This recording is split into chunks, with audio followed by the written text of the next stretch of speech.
Introduction. Okay, what are essential oils? So I believe all of you tahu what is essential oil. Kan kita dah discuss before this. So essential oils are concentrated volatile aromatic compounds produced by plants. So of course dia kena concentrated, need to be volatile. So kita boleh dia akan produce the smell and the taste kan. So dia aromatic compounds. Okay. So the chemical constituents of essential oils can be divided into two, which is the volatile fraction and also the non-volatile residue. So maknanya in essential oils kita tak semestinya dia ada volatile fraction. It can contain non-volatile residue. Okay, so for volatile fraction, okay, of course constitute the major amount, which is 90 to 95% of the oil in weight. So that's why dia bagi kita bau tu lah. So basically the volatile fraction contains the monoterpenes, the sesquiterpene, hydrocarbon, and also their oxygenated derivative along with aliphatic, aldehydes, alcohols and esters. So yang ni kita dah cover last week. Okay, so for non-volatile residue, okay, comprises only 1 to 10% of the oil. And contain hydrocarbons, fatty acids, sterols, carotenoids, waxes, and also flavonoids. Okay. So the process of extracting essential oils from the plant depends on the plant material. Okay. So plant, kalau if you use the leaf part, the stem or the root part, so dia punya proses tu maybe ambil masa yang berbeza-beza. Okay. And the essential oils are easier to extract from some plants than others. Okay, maybe lavender lagi senang nak extract from the lemon peel. Okay, the essential oils may be more plentiful in some plants than others. So, for example, dalam cinnamon, dia lagi banyak compared to clove. And also some plants parts are more robust than others. Okay.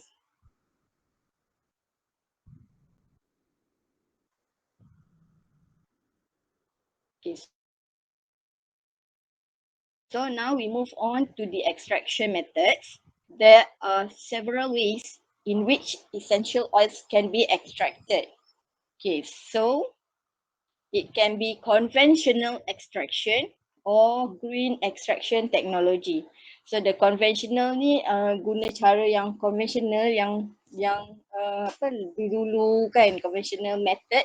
So for example, steam distillation, hydrodistillation, destructive distillation, and cold extraction. For green extraction technology, which is dia lebih kepada modern and macam green technology. So kita ada turbo distillation, ultrasound assisted extraction, microwave assisted extraction, and also supercritical fluid technology. So now people are focusing on the green extraction technology. So sekarang ni semua pun nak go green kan. Okay, so the extraction pun dia focus on the green technology. So basically apa dia punya advantage is dia adalah biasanya less time consuming, less solvent consuming. So dia lebih itulah dia green lah. Okay. So kita akan tengok one by one of these extraction methods. Okay, the first one is steam distillation. So when we talk about distillation, Distillation ni dia an organic process used to separate two or more liquids having different boiling points. Okay, two or more liquids having different boiling point from the mixture.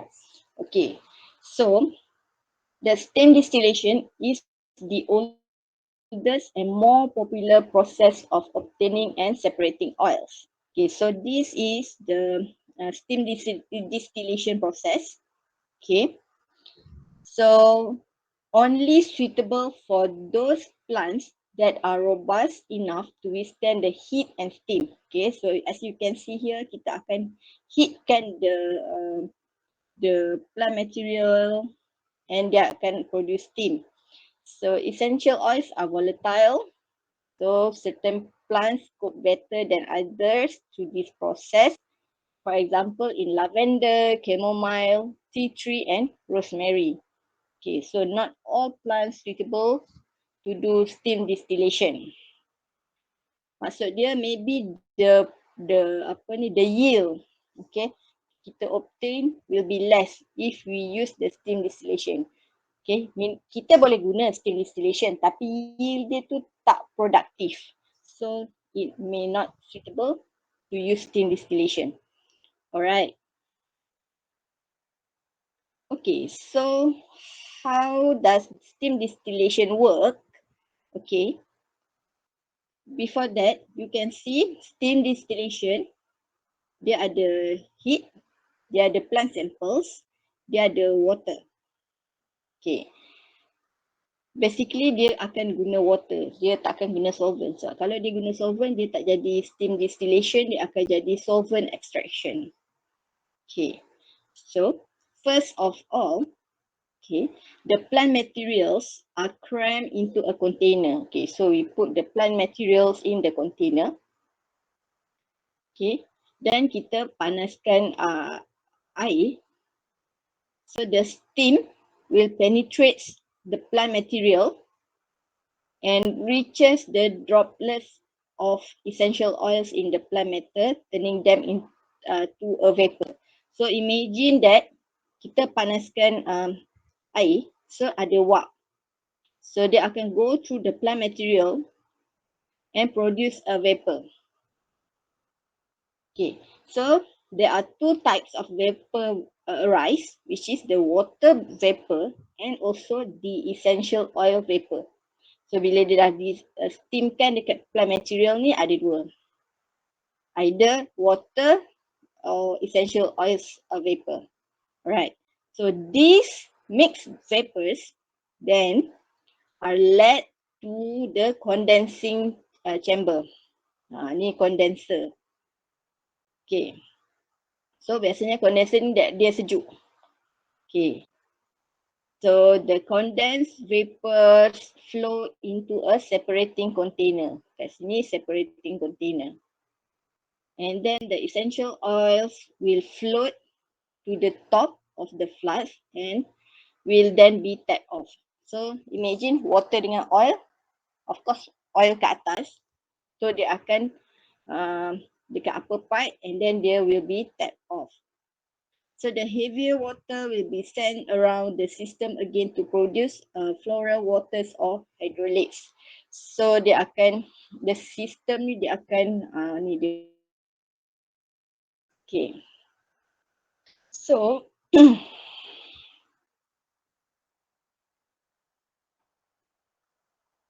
okay, so this is the another schematic diagram to show the principle of steam distillation. Okay, the heat, water and aromatic plants produce steam containing essential oil and water. So dia pergi ke condenser and then into the separator.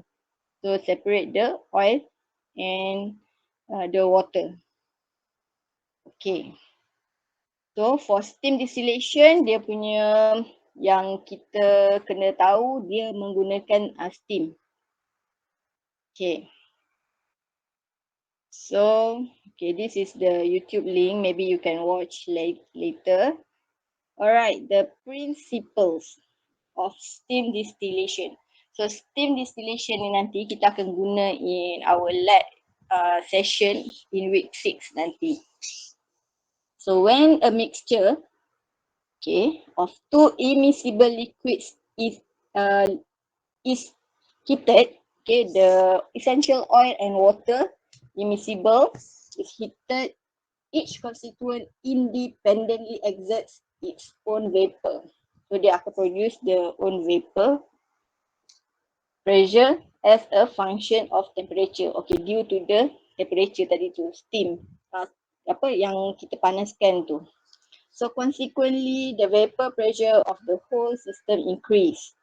Okay, so the boiling begins with the sum of the vapor pressure of the two immiscible liquid just exceeds the atmospheric pressure. So bila the total of the two immiscible liquids ni, okay, exceed the atmospheric pressure, so dia akan boil. Okay, so for example water, bila dia exceed dia punya boiling point 100, dia akan boil kan. So in the process, steam is charged to the matrix to volatilize the hydrophobic liquid and carry it across to chill condenser for subsequent liquefaction and separation of water. So, dia nak cakap steam ni yang in charge to volatilize the liquid. So, dia akan carry to the condenser and also the liquefaction and separation from the water, yang separator tadi tu.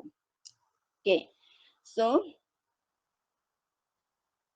for example, the boiling point of bromobenzene is 156 degrees Celsius and the boiling point of water is 100 degrees Celsius. Okay, but the mixture of the two boils at 95 degrees Celsius. Okay, so thus bromobenzene can be easily distilled at a temperature of 91 degrees Celsius below its normal boiling point.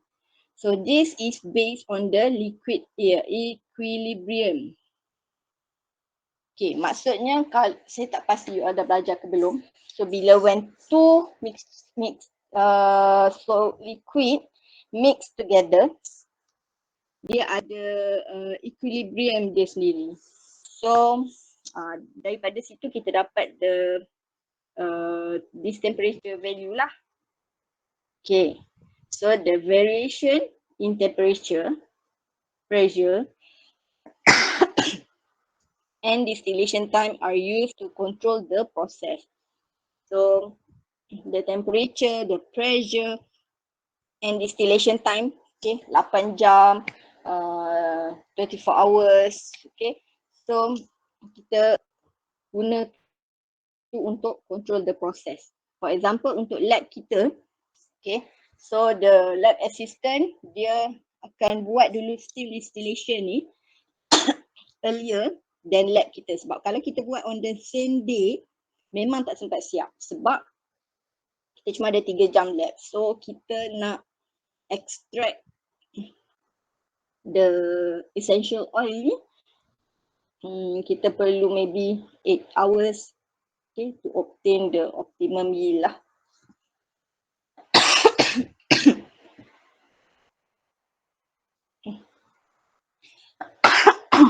Sorry. So the advantages of using steam distillation, it is easy, relatively cheap, process to operate at a basic level. So kalau kita tengok the component tadi tu, memang easy to assemble and cheap. So the properties of oils produced by this method are well known. Okay, so however, new method such as subcritical water extraction may eventually replace the steam distillation. Okay, but now they use the carbon dioxide extraction. Although the establishing a firm market niche have not really threatened to take over as the major technique. Okay, next, the number 2, the hydro distillation. So hydro distillation is a variant of steam distillation. Dia sama juga, which is used for the extraction of EOs from dried spices. Okay, so yang ni yang kita akan buat dekat lab kita. Okay, so the solid liquid mixture, which is the water and kita punya sample, plant sample, is will be heated using until boiling under atmospheric pressure in an alembic, where the heat allows the release of odorous molecules in plant cells. Okay, so kita letak kita punya sample and water inside this flask, round bottom flask ni. Okay, so kita akan heat dia guna heating mantle ni until dia boil. So bila dia boil, vapor tu akan naik ke atas macam ni juga. Sama juga konsep macam steam distillation, dia akan move through this condenser and then the separator dekat sini. So kita akan collect kita punya essential oil dekat sini. Okay. So these volatile aroma compounds and water will form an azeotropic mixture, which can be evaporated together at the same pressure and then condensed and separated in a Florentine flask or any other flask due to their immiscibility and density difference. Okay, kita collect. Tapi kita punya collection ni nanti dia ni lah ada mixture of water and essential oil juga. So that's why kalau you all dah tengok pada method untuk lab kita, kita kena buat further process untuk remove the water. Okay. So the disadvantages of using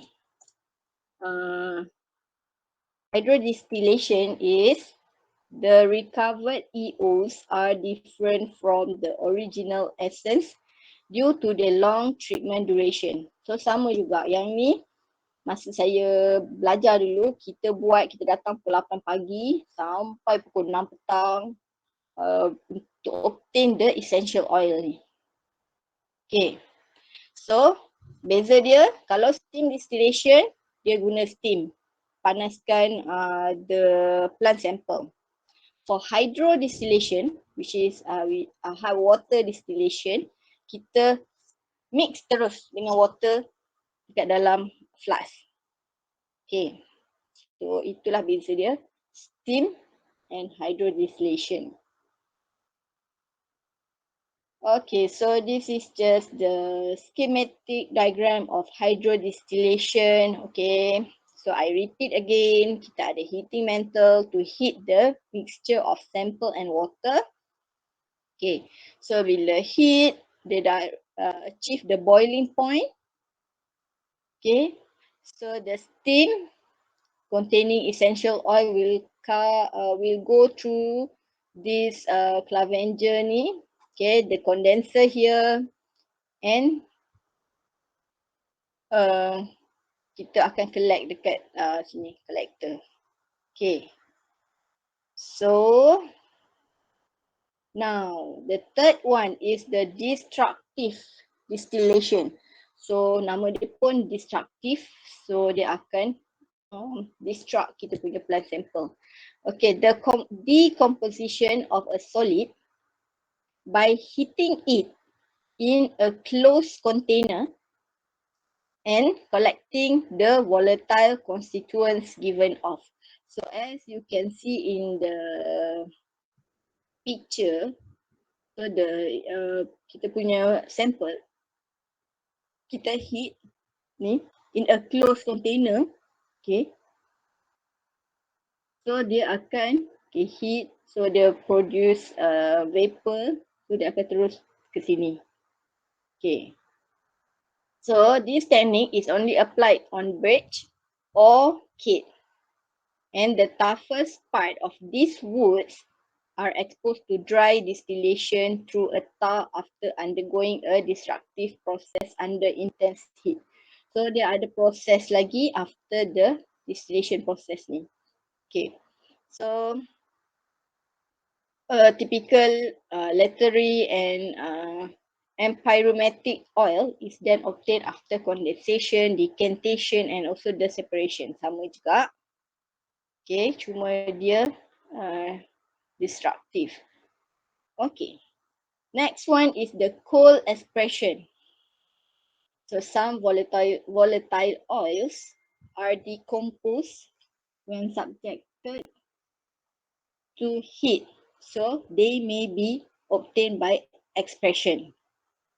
Okay, so this method is used for all citrus fruits that produce essential oil.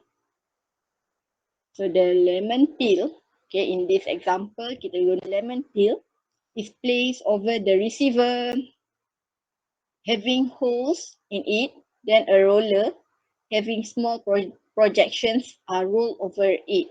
Okay, so the peel is structured bila dah di roll kan. Okay, the peel is structured to enable the oils to be collected. And the essence is then isolated by decantation or centrifugation.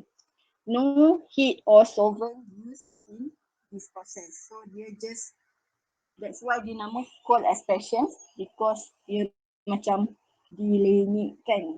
Itulah. Okay.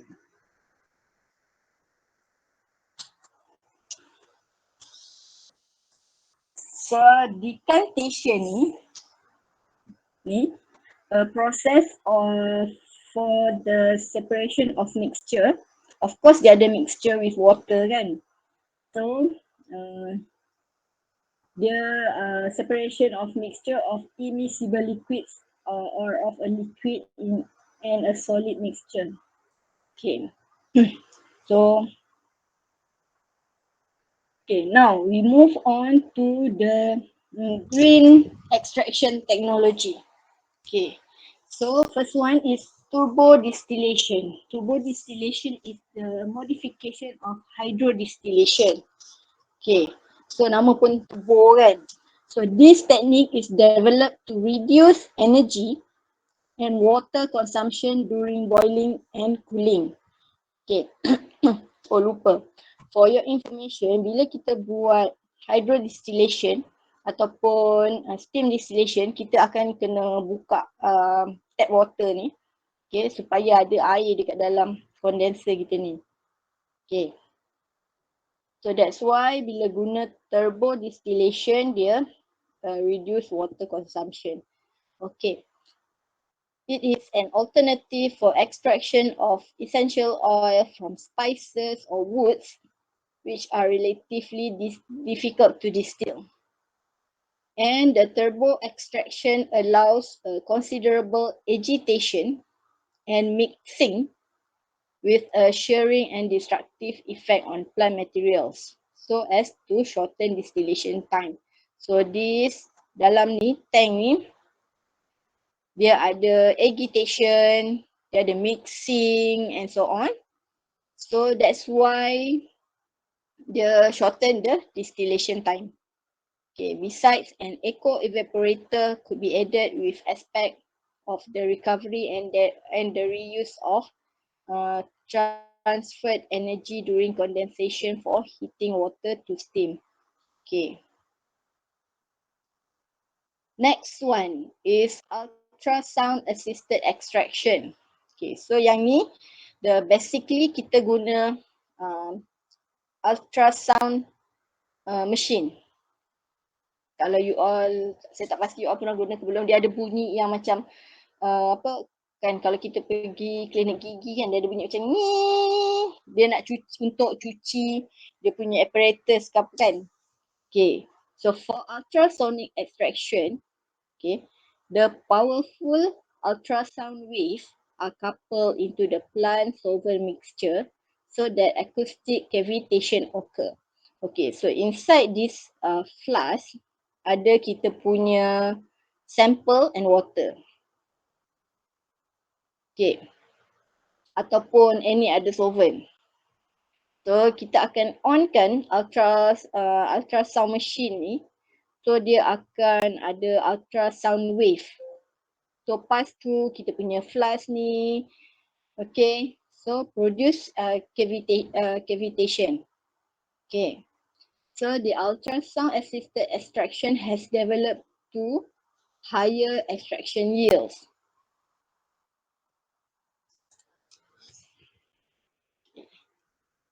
Okay. So lower energy consumption and reduce the extraction time. Okay.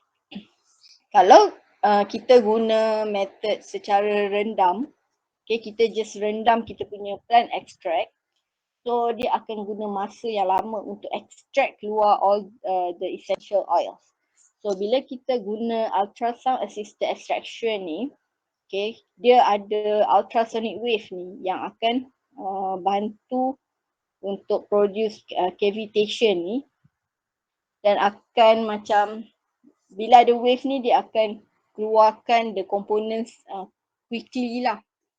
So the collapse of cavitation bubbles generated during the ultrasonication destroyed EO glands, okay, yang kita belajar tu, dia punya glands tu. Okay, so as to facilitate the mass transfer and the release of plant EOs. So dia nak cakap yang cavitation wave ni kan dia akan produce ultrasonic wave, produce cavitation bubbles ni. Okay, so dia akan destroy the EO glands. Okay, so bila dah destroy, of course dia akan release the essential oil lah. Okay, so the cavitation effect is strongly dependent to the operating parameters such as the ultrasonic frequency and intensity, temperature, treatment time, etc. So which are crucial in an efficient design and operation of sonoreactors. So kita boleh modify the frequency, the intensity, the temperature of the ultrasound machine ni, okay, the treatment time. Okay, for example, you nak bagi temperature 40 degree Celsius. Okay, so I nak buat 1 hour ultrasound. Okay, so depends. Okay, so in addition to the yield improvement, the EOs obtained by ultrasound assisted extraction showed less thermal degradation with a high yield, a high quality and good flavor. Okay. So this is just to show macam yang ni apa EO glands. So dia ruptured, pecah. So release the plant essential oil. Kalau tak faham boleh tanya ya. Alright, the third one is the microwave assisted extraction. So macam nama dia, microwave assisted. So simple, basically kita just put kita punya plant sample with the solvent or water in the microwave. Okay, so using microwave energy to heat solvents in contact with a sample in order to partition analytes from the sample matrix into the solvent.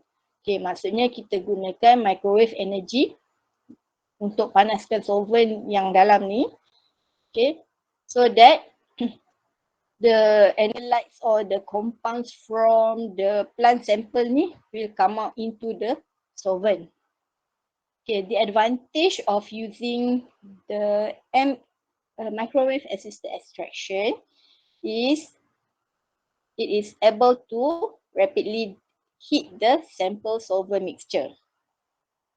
Okay, so based on the principle of steam distillation, the compressed air is continuously injected into the extractor, where vegetable matrix are immersed in water. Ini. plant matrix are immersed in water and heated by microwave. So sama juga macam distillation tadi, dia ada pakai condenser, dia ada pakai wap air in and out. Okay.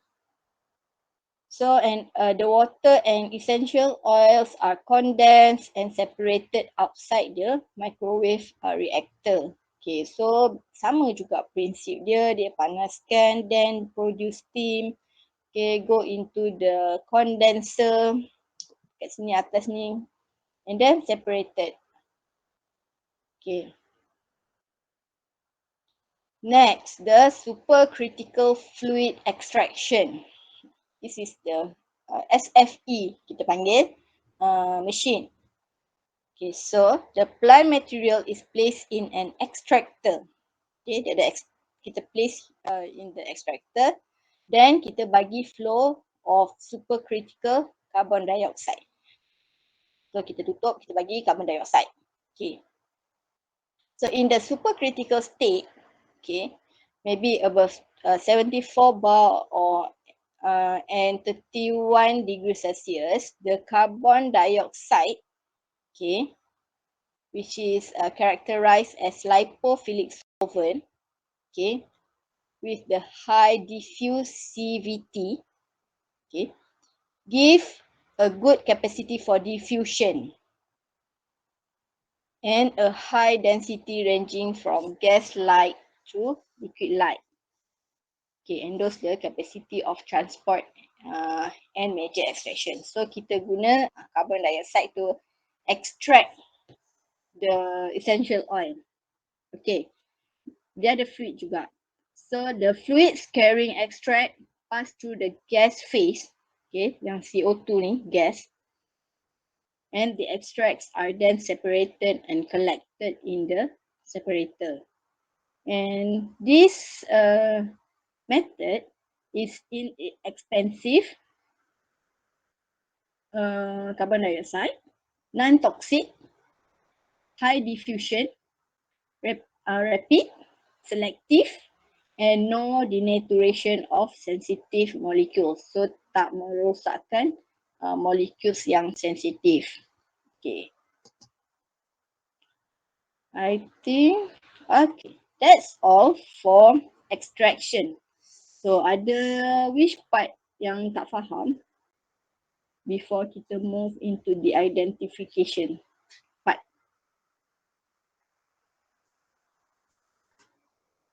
Semua okay ke tu? Ke Fitin nak balik lagi? Kemar barang ni? Okay. Okay. Alright. Okay. So the second part is the identification. Okay, before I start, pernah belajar ke gas chromatography? Belum. Tak pernah kot. Okay, baru nak tanya. Alright. Okay, tak apalah. Okay, kita pergi. Okay, this is the gas chromatography instrument. Okay. So,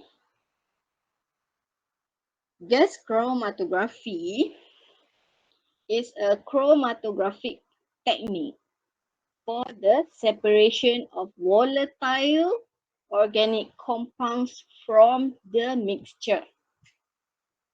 Okay, kita nak separate volatile organic compounds. Okay, actually for the separation, kan, kita ada banyak instrumen. Kita ada yang ni gas chromatography. Kita ada liquid chromatography. Tu untuk untuk sama juga untuk separation and identification.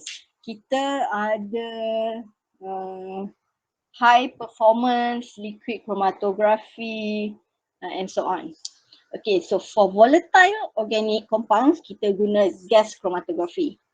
Okay, so the basic principle of gas chromatography. Okay, of course, the first one is the sample is vaporized. Okay, imagine kita ada plant extract. Okay, so kita inject dalam mesin ni. So what happen? First, dia akan vaporize kita punya sample.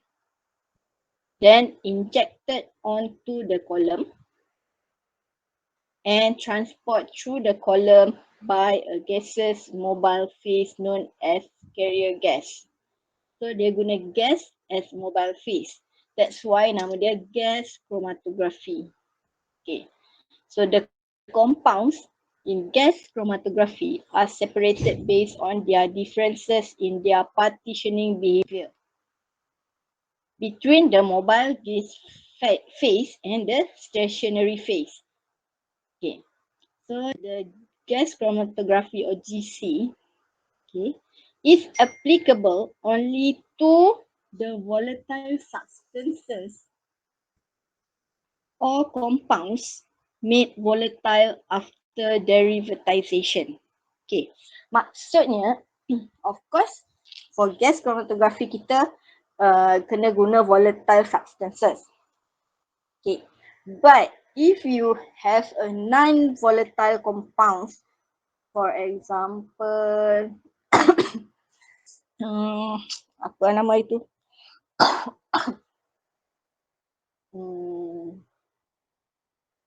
For example, gingerol.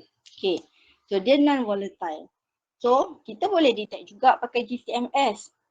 Macam mana? Okay, kita mesin ni, dia akan derivatizekan kita punya sample. So, that's why dia boleh detect juga non-volatile compounds tu. Okay, however, tak semua compounds boleh yang non-volatile ni boleh di-identify menggunakan gas chromatography. Okay, so that's why kita ada lagi satu which is liquid chromatography. Okay, so the principle, tadi saya cakap apa, move into the transport through the column and so on, separated based on differences. Okay, now kita akan tengok. Okay, first, of course kita kena ada sample. Okay, a sample containing the materials to be separated, okay, is injected into the gas chromatograph. Okay, so this is the injection part. Okay, so kita punya sample inject. What happened after that? A mobile phase, which is the carrier gas, ni move through a column.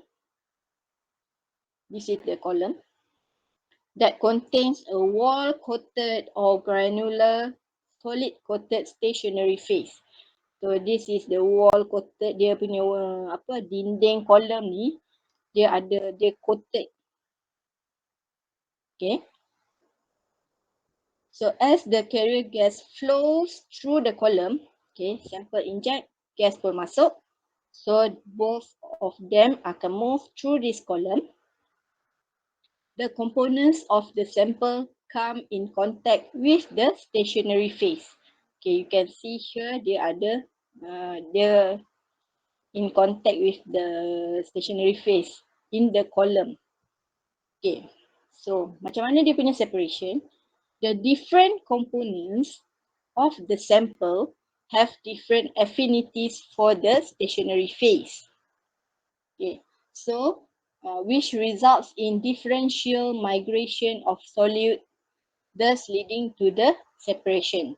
So meaning that the separation occurs due to their different affinities with the stationary phase ni tadi. So yang mana yang low affinities akan keluar dulu. Dia akan macam lepaskan dulu kan. Okay. So after dia dah keluar daripada kolom, it will go dia dah elute. Kita kata elute from the column. So dia will go into the detector. So the detector akan detect the compounds, the essential oils ni tadi. Okay, and akan akan tunjuk ni lah, the recorder akan display the graph. Okay, kita panggil graph dia tu chromatogram. Okay, kita akan go lagi. Okay, so saya repeat. Okay, kita ada carrier gas tank.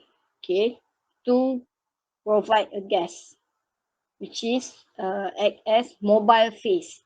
Okay, mobile, bergerak, yang membantu kita punya sampel bergerak through the system. Okay, so kita ada stationary phase, maksudnya dia stationary. Dia apa? Stationary in Malay.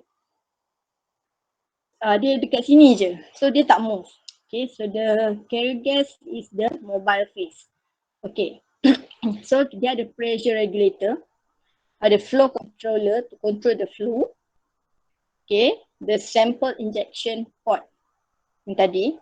Okay, so bila sample injected, carrier gas pun move the sample into the column. Okay, so dia akan move based on their affinities tadi. Okay, move. So detect by the detector.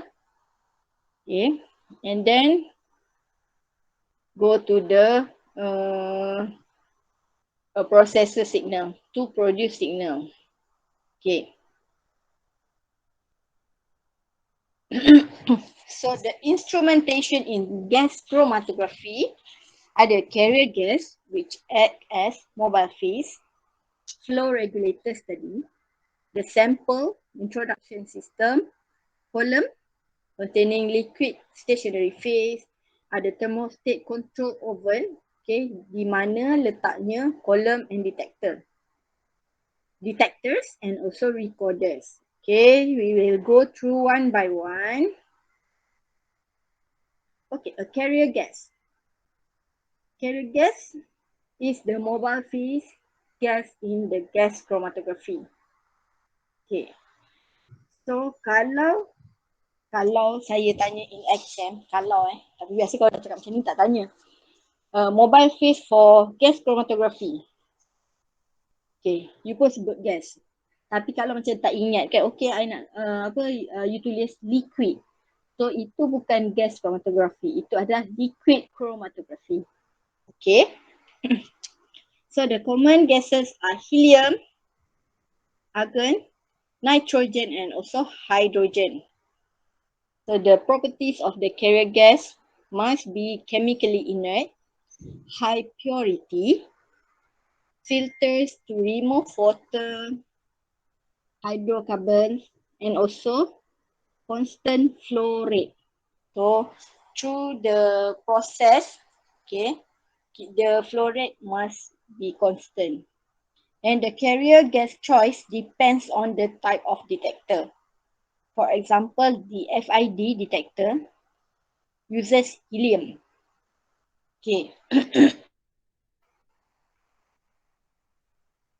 The second one is the flow regulators. Kalau you all ingat tadi, lepas gas tank tu, dia ada flow regulators. So, the flow pressure regulators, gauges and flow meters, okay, are required to control the flow rate of the gas. Okay. So the flow rates in the gas chromatograph were regulated by controlling the gas inlet pressure. So dia pun yang ni. Okay, so kita control. Okay, so the inlet pressures usually range from 10 to 50 psi, flow rates of 25 to 150 ml per minute for packed columns. Okay, kita akan go through packed columns and 2 to 25 ml per minute for open tubular capillary columns. Okay, so the newer chromatograph use electronic pressure controls both for pack and for capillary columns. Maksudnya kita tak perlu control the gas inlet pressure tu, dia just kita set je. Okay, the electronic pressure controller untuk setkan gas flow rate. Okay. Next one is the injector. Okay. So gas dah masuk, sekarang kita tengok injector. Okay. Of course, the injector is to inject the sample to the system. Okay. So the injector port, okay, ni injector port ni dalam ni is a heated chamber that contains a glass liner into which sample is injected through rubber septum. Okay, so ni location of the injector port. Ni injector port. So ni adalah schematic diagram inside the injector port. Okay. So this is the needle. Okay, or kita panggil shrink or micro shrink. So dia akan ambil kita punya sampel. Okay, then dia akan masukkan ke dalam injector port kita ni. So the septum ni, okay, dia akan through this septum. Okay, the function of the septum is to prevent the lead components from entering into the column. Okay, so the sample is introduced using micro shrink ni tadi. Okay, ni imagine kita ada shrink. So kita masukkan, cucuk kat dalam ni. Okay, so for packed columns, normally the amount of sample is 1 to 5 microliter.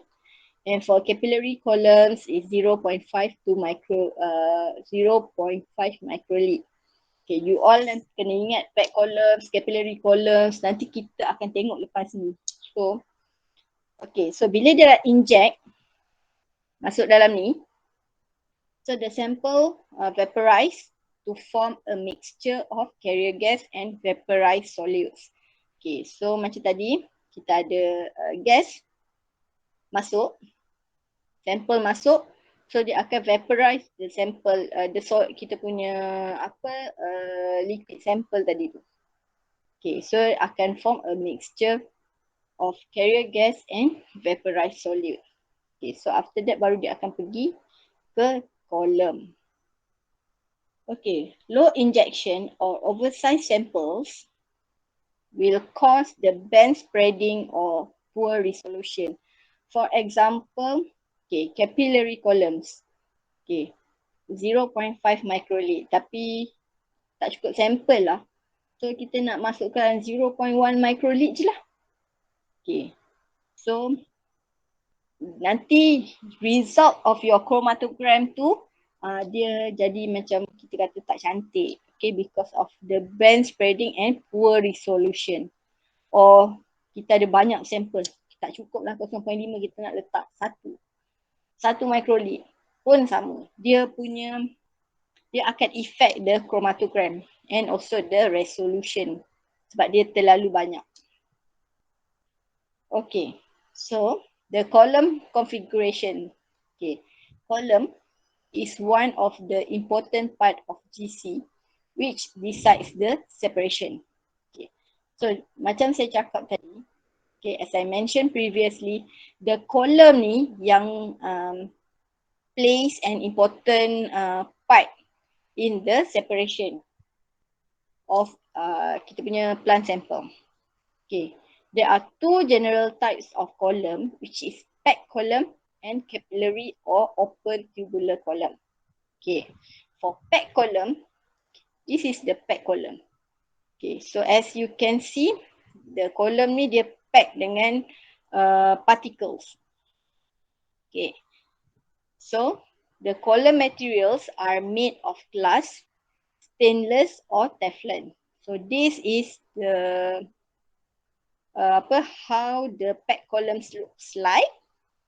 Okay, the stainless steel. Okay, so the length of the column is 1.5 to 10 meter and internal diameter is 2 to 4 millimeter. Okay, the support materials ni yang dalam ni, okay, inside this column tau ni. Okay, are small porous inert particles of uniform spherical shape with small micrometer diameter. Okay, so for capillary or open tubular, dia ada banyak jenis. So this is the capillary punya column. Okay, so nowadays kita banyak guna yang capillary punya column. So dia punya size dia macam dia capillary. So the columns material are metal, plastic, glass or fused silica. Okay, so actually dia ada 3 types of support methods, tapi biasa kita guna 2.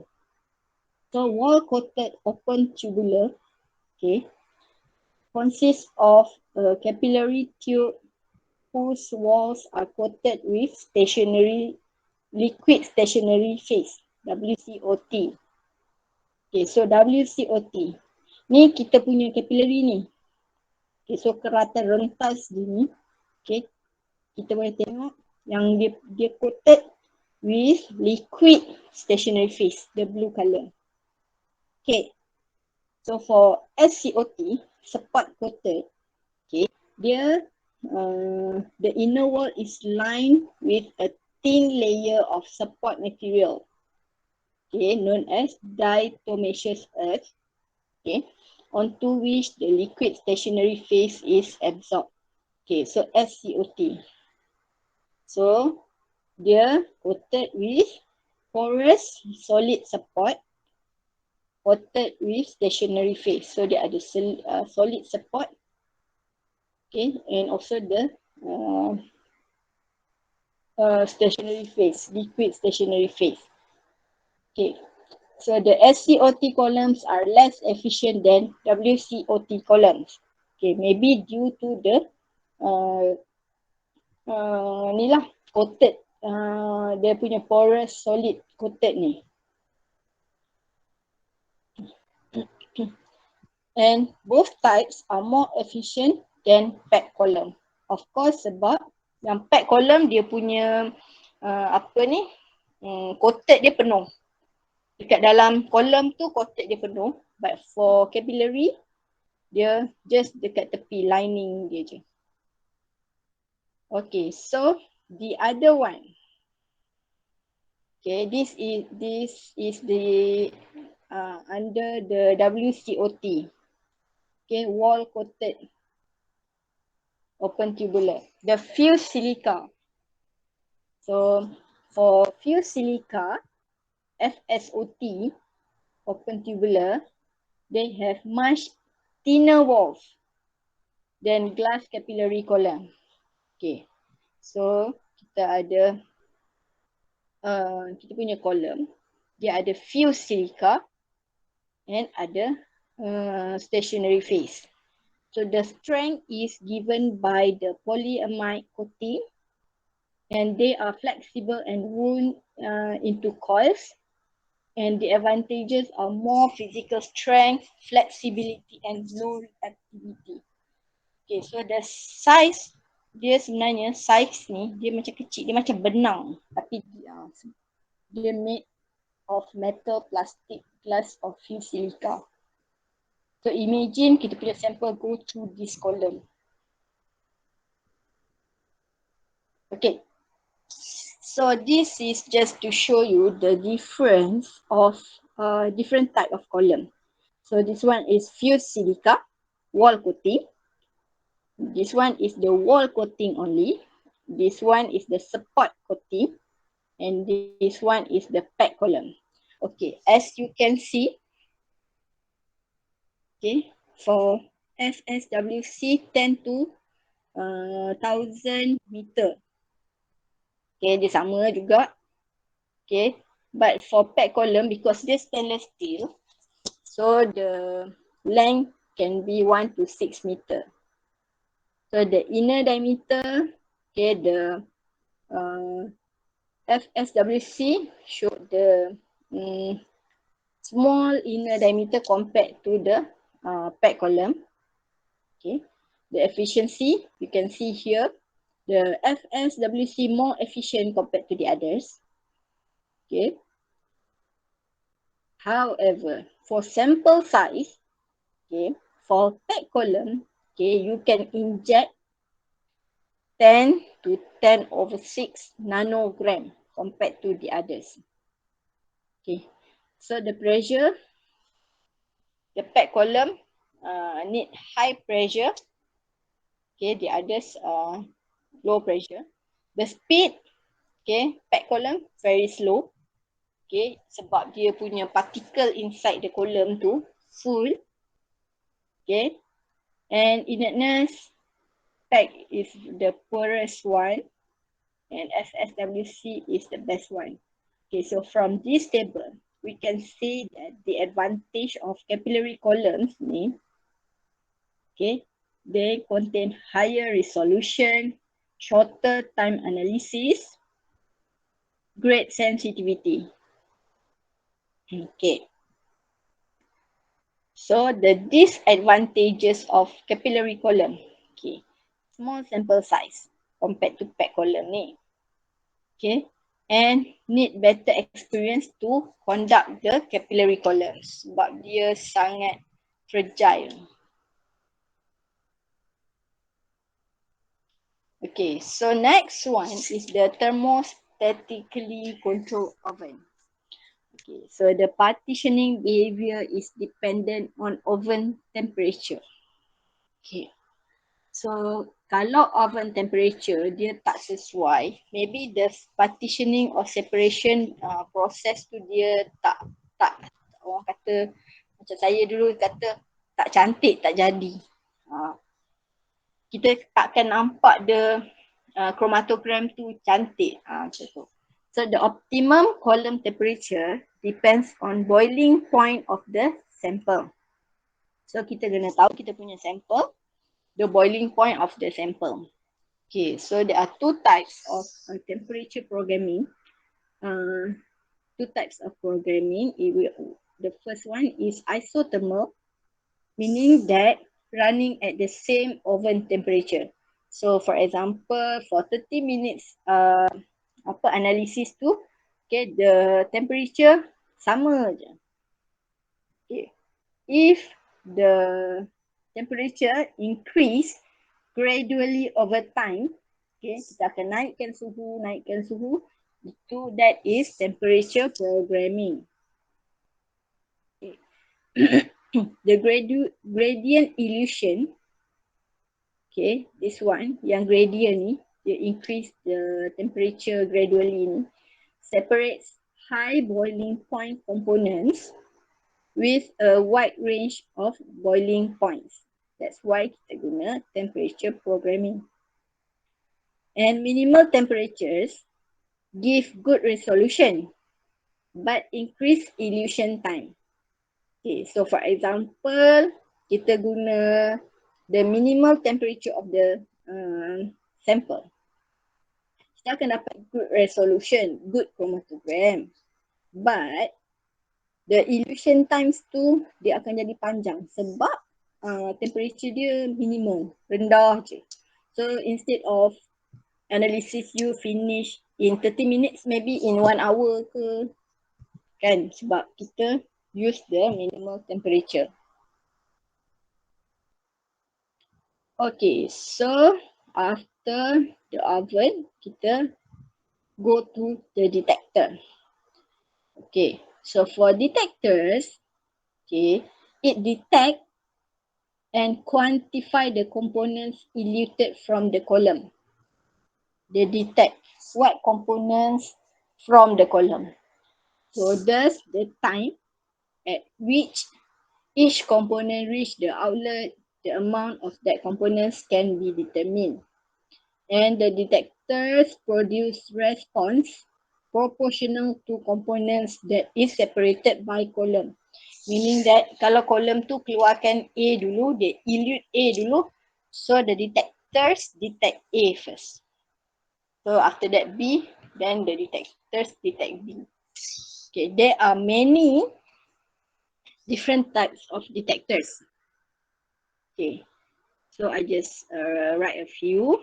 Okay, the flame ionization detector or FID, electron capture detector,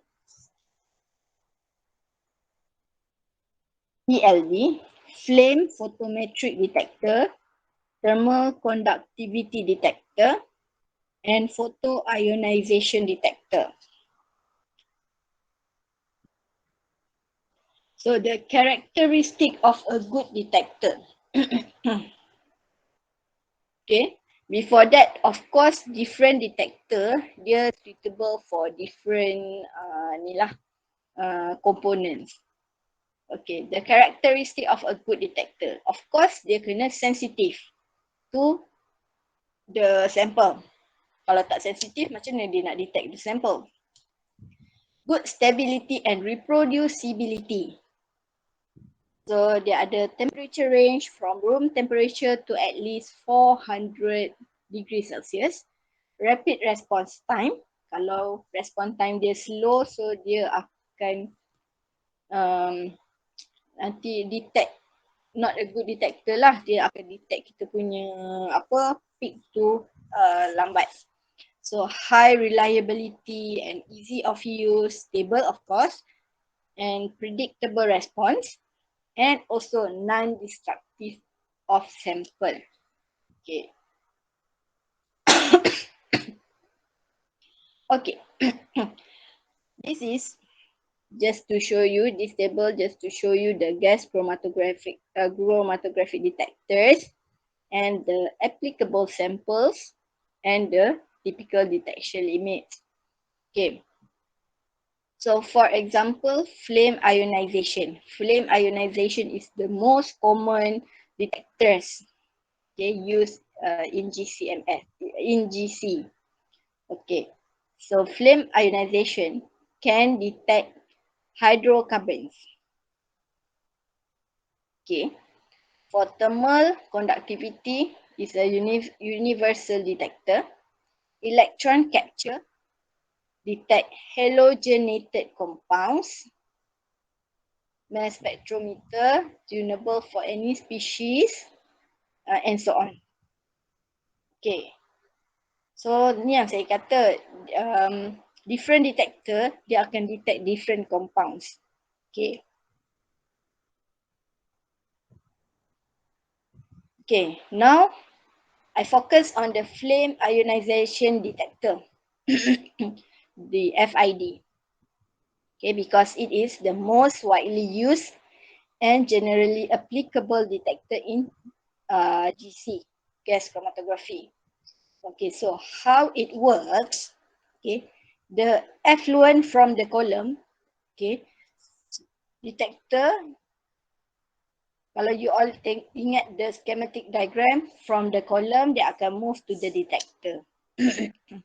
Okay, so the effluent from the column are mixed with hydrogen and air, okay, and ignite.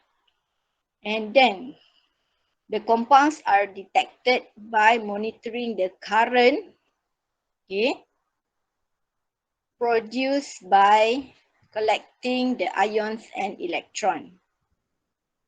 So a few hundred volts applied between the burner tip and a collector electrode located above the flames serve to collect the ion and electrons. So this is the collector electrode ni. So yang akan collect the ions and electron ni. Okay, so bila dah collect, yang tu yang akan detect. So the current, which is around 10 to 12 A, is then measured with a sensitive picometer. Okay, so the flame ionization, dia punya advantages is high sensitivity, large linear response range,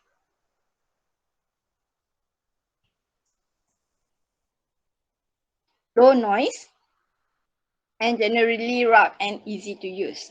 However, of course, setiap detector dia ada disadvantages dia. So destroy the sample during the combustion step. Okay, dekat sini dia akan destroy the sample and requires additional cases and controllers. Next one, after dia dah detect, okay, for example FID ni tadi, okay, dia dah detect, dia dah ignite and then dia produce ions and electrons and so on ni, okay, go through the collected electrode, then dia akan go through the recorders. So the recorders ni is used to record the response obtained from detectors after amplification.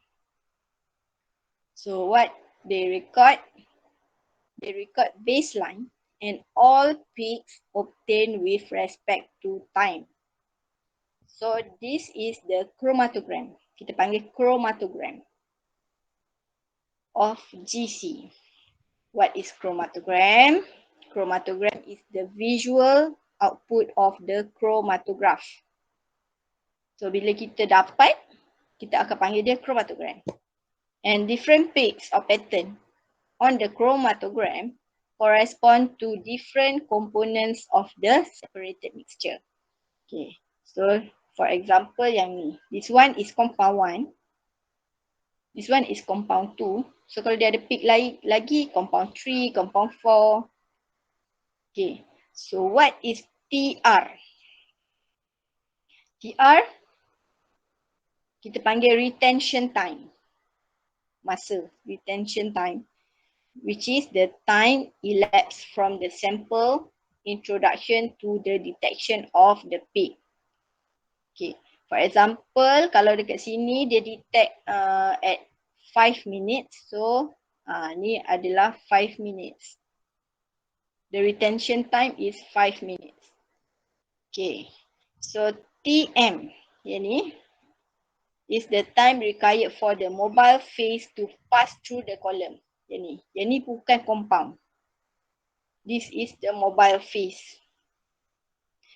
T apostrophe R, okay, the adjusted between the retention time, difference between the retention time and the hold up time.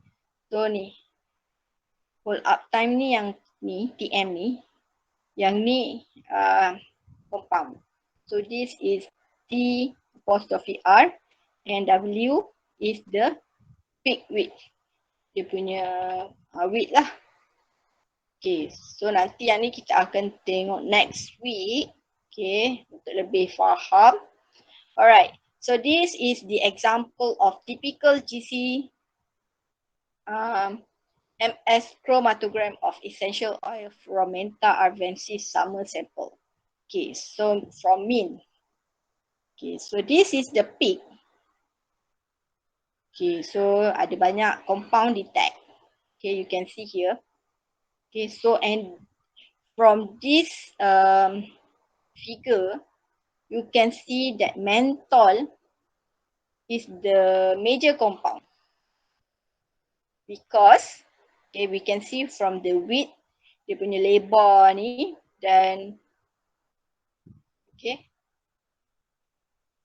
So yang lain kita kena tengoklah dia punya width berapa untuk tahu which one the major compounds. Okay. So yang 4, 6, 8 and so on is the retention time tadi. For example, menthol maybe dekat 9.2 minutes dia punya retention time, dia keluar. Okay. So yang depan ni adalah the TM, the time taken for the solvent to come to the detector. Okay. So the application, instead of identify the essential oils, okay, GC has wide range of application in various fields. So it has a medicinal and pharmaceutical application. Okay, besides it is used in food, beverage, flavor and fragrance analysis. Okay, so kita nak identify the components in food for example. in biscuit, kan kita boleh guna GC juga. So it is also helpful in environmental analysis and monitoring. In forensics also, it is used in detection of body fluids for the testing of fiber, blood, alcohol, detection of poisons, pesticides, and also to detect explosive residues. It is also used in security and chemical warfare agent detection. So dia ada banyak lagi dia punya application. Okay, so the advantages of using GC. Okay, GC is a technique that has strong separation power, and even complex mixture can be resolved into constituents. Okay, maksudnya mixture kita boleh resolve to identify into constituents. So it is high sensitivity, a micro method, and only a few milligram of sample is sufficient for analysis. It gives a good precision and also accuracy, and the analysis is completed in short time.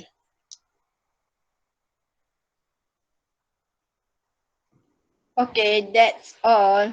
Thank you. So, ada soalan? Before saya tanya soalan,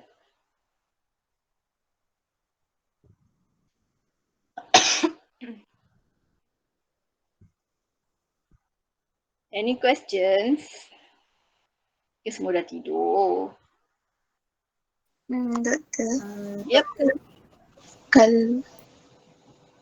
kalau GC ni dia biasa pekerjaan yang mana yang guna? Macam seorang tu dia guna GC, maksudnya dia pegang jawatan as apa macam tu? Ke macam wide range? Dia wide range sebab macam saya cakap tadi, application dia saya saja letak sebab saya tak nak you all macam fikir okay GC untuk essential oil je, untuk detect essential oil je. Tak. Dia macam dalam food, macam kawan saya dia kerja dekat kilang Ajinomoto. So dia guna juga GC untuk detect the komponen dekat dalam Ajinomoto tu lah. So dalam macam saya cakap ni, so basically dalam food, hari tu kan ada isu yang food dia contaminate kan. So dia guna GC juga untuk identify the compounds. So sebenarnya dalam banyak bidang boleh pakai. Okay. So dia GC dengan LC. LC is the liquid chromatography. Tapi for essential oils, kita tengok GC lah. Alright, thank you Doktor. Okay, welcome. Ada lagi soalan?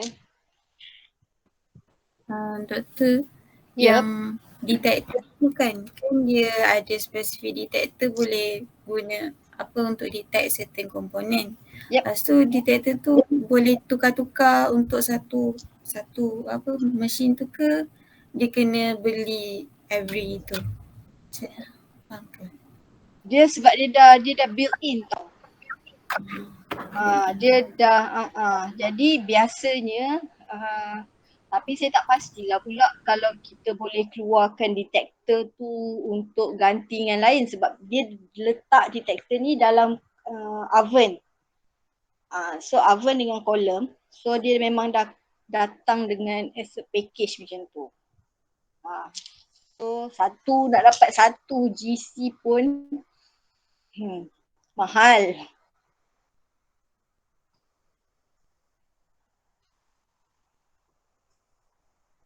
So biasanya memang kita guna flame ionization tu sebab dia biasanya kita akan detect hydrocarbons lah.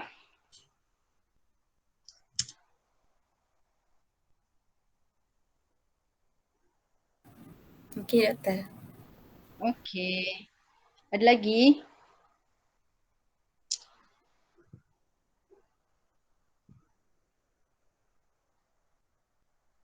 Yang kolom ni faham tak?